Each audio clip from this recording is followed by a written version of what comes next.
Welcome to the Duathlon Show. On this episode, how to choose the right shoelaces for duathlon.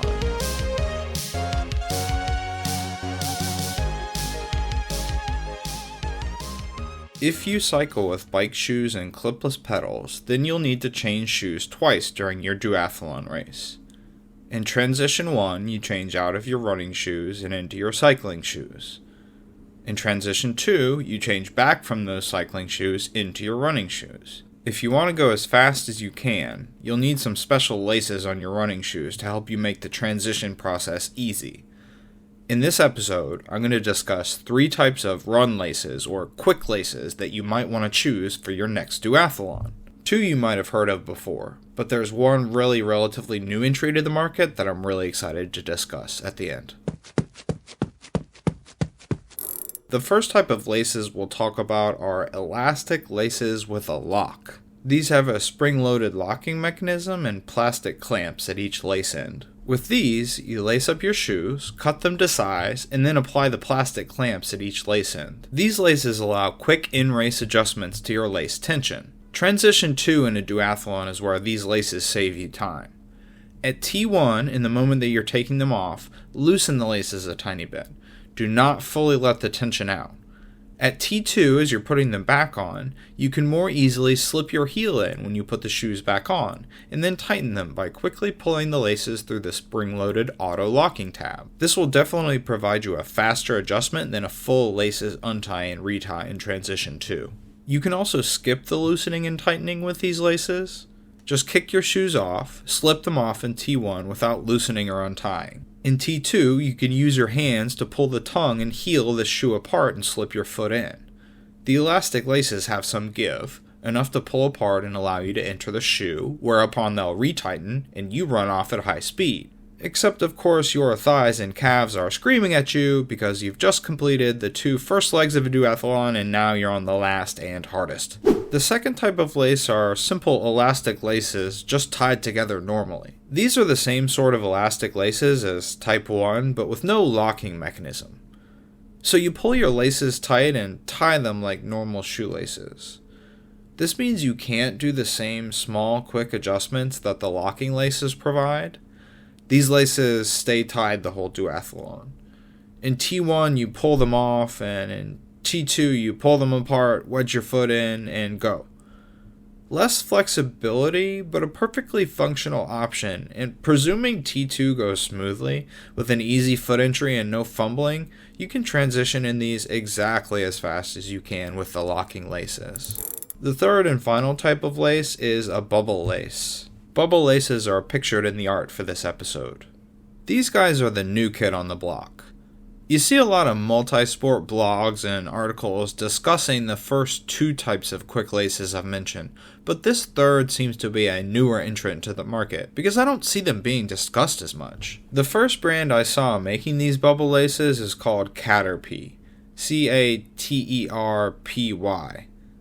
The Pokemon was Pie, by the way. They call their product no-tie shoelaces, but other brands other than Caterpie make these as well, and you can find them on Amazon and other retailers. These are stretchy elastic laces covered in fabric, just like the first 2 types, but the fabric coating on these laces includes these bubbles regularly spaced throughout the whole strand of the lace. Each bubble is about a 1/2 inch or 13 millimeters apart, measured from the center of each bubble. There are 2 benefits to these bubble laces.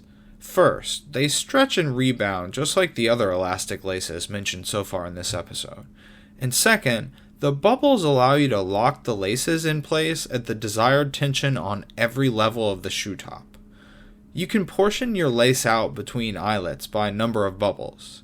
So a tight shoe for you might have 3 bubbles between each eyelet, or some levels will have 3 and some 2, etc. The lace will stay exactly in place at each eyelet because the bubbles are too large and bubbly to go slide through the eyelet holes, unless forced by you, the human shoe wearer. They will not budge under normal running stress. So you can get a super custom lockdown, which for duathlon is great because you might be shooting for a slightly looser than regular fit in order to speed up transitions. But much like the lock laces, you can do minor adjustments in race. Pull a bubble or two out at the top eyelet in order to jam your foot in. Then pull those 2 bubbles back in tight. You can keep the end of your laces folded forward and tucked under the bottom level of the lace for the entire race.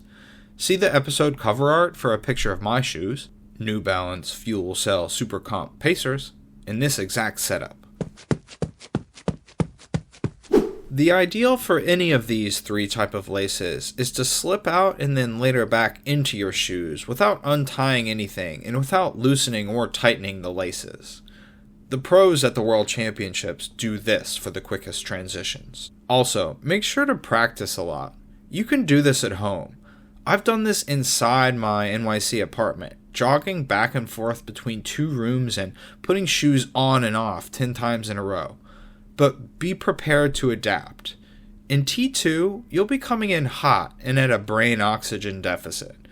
You're literally thinking less clearly because your muscles are demanding more O2 and your brain is getting less. And your arms and hands might not function as smoothly as they do on their absolute best days because you're tired after a run and a bike. So if you're fumbling a bit with the shoes and having trouble jamming your heel into the shoe, it's okay to loosen your laces a bit and then retighten them. Another tip, try to stay standing up.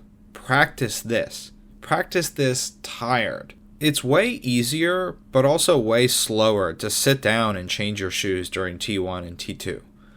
I didn't even consider this my first 3 duathlons. I just sat down during T1 and T2 during all those races, even though by my second race I was already gunning for top age group slots. But if you watch the elites or watch World Championship races, you'll see that everyone's doing transitions and shoe changes standing up the whole time. So changing shoes while standing is the fastest way to do it if you can pull it off. It's important to prep your laces beforehand. They'll probably end up being a tad looser than your preferred lace fit on a training day. Unless you're doing a cross duathlon or a mountain bike duathlon with trail running and roots and rocks, where you'll need all the ankle stability you can grab, this should be okay. Practice running with your elastic laces at this slightly looser tension in the days before the race. You'll want it to be slightly looser on race day so you can easily swoosh out and back into those Nikes or Adidas or New Balances or Hokas during T1 and T2. What about doing your duathlon race in 2 separate pairs of shoes, one for the first run and one for the second? In this scenario, you can just kick off your shoes at T1 and you don't have to worry about them being perfectly set up for later. You'll have your second pair of shoes placed perfectly on your transition towel under your bike with the lace tightness dialed in and the tongue in the right place, etc. Here you'll have the flexibility to have your laces and tongue perfectly tuned for T2. This reduces the chances of your shoes being scattered around or turned over when you come back to them in T2, because perhaps in your T1 haste, you may not have shed them and placed them perfectly. Let's talk about some potential pitfalls you may encounter with your shoe and lace setup, and some ways to address them. First problem, your tongue is out of place when you come back into T2. This can be solved by running in a shoe with a gusseted tongue. A gusseted tongue connects to the shoe's upper on its sides to conform to your foot more securely. It prevents the tongue from folding over. I do own a pair of shoes with a super thin and floppy tongue which is not gusseted. It hardly provides any protection at all on the top of the foot, so it's kind of just there. To be honest, it does sort of get folded over left and right in a duathlon race as I'm trying to shove my foot back into the shoe. But it almost doesn't matter in my case because I'm racing short sprint duathlons. But a tongue out of place might affect you more in a longer race. So in a longer race, it might be worth it to ship a few more seconds in transition, going slower and putting your tongue in the right position before the second run. There's no use not doing that and then starting to rub and blister the top of your foot 2 kilometers down the road. The next potential pitfall. Your cold fingers or tired arms are not helping you get your whole foot back into your shoe in T2. If it's a cold day, you might be wearing gloves. These gloves could hurt you in T2 with the fiddly process of getting your running shoes back on. To prevent your gloves from slowing you down, take them off as quickly as you can after the bike leg as you're entering transition 2.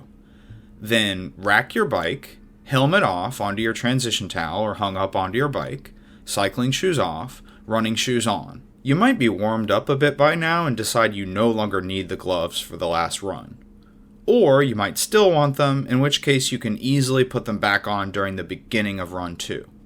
This is assuming you're wearing a tri-suit or cycling jersey or shorts with pockets where you can jam the gloves when you take them off initially. If gloves aren't the issue, but you're still having trouble with tired hands getting your foot in the shoe, you may have to sit down a little bit. Sitting down to put your shoe on is still faster than standing and failing to put the shoe on at all.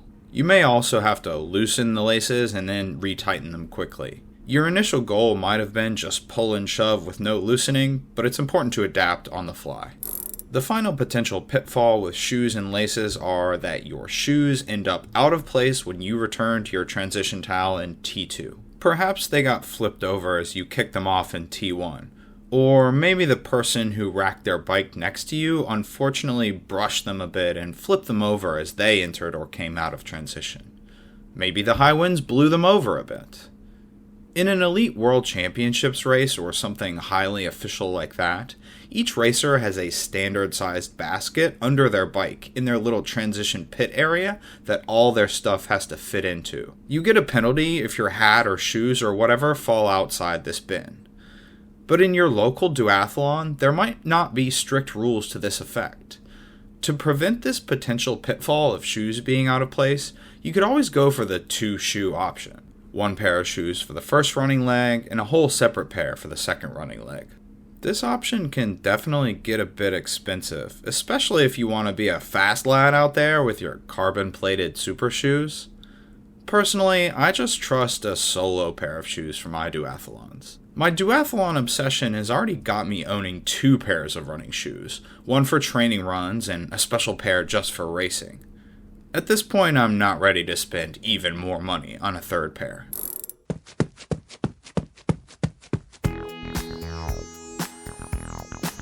Thanks everyone for tuning in. This has been How to Choose the Right Laces for Duathlon. I hope this information can help you go faster in your next race. Duathlon can sometimes attract some wicked fast runners who may or may not have clipless pedals on their bike. Or they do have clipless pedals, but they rarely race multi-sport, and maybe they didn't practice transitions or set their shoes up with elastic laces. These guys and gals might be 30 seconds faster than you on the run, but if you gain 30 seconds back in transition, who knows what might happen on that final sprint to the finish line. Good luck, and stay dry, everybody. You can follow The Duathlon Show on Twitter and YouTube at TheDuathlon Show. Questions or comments? TheDuathlonShow@gmail.com. If you enjoyed the show, please leave a good rating and review on the platform where you found it, and tell your friends. You can support The Duathlon Show by donating at ko-fi.com/TheDuathlonShow.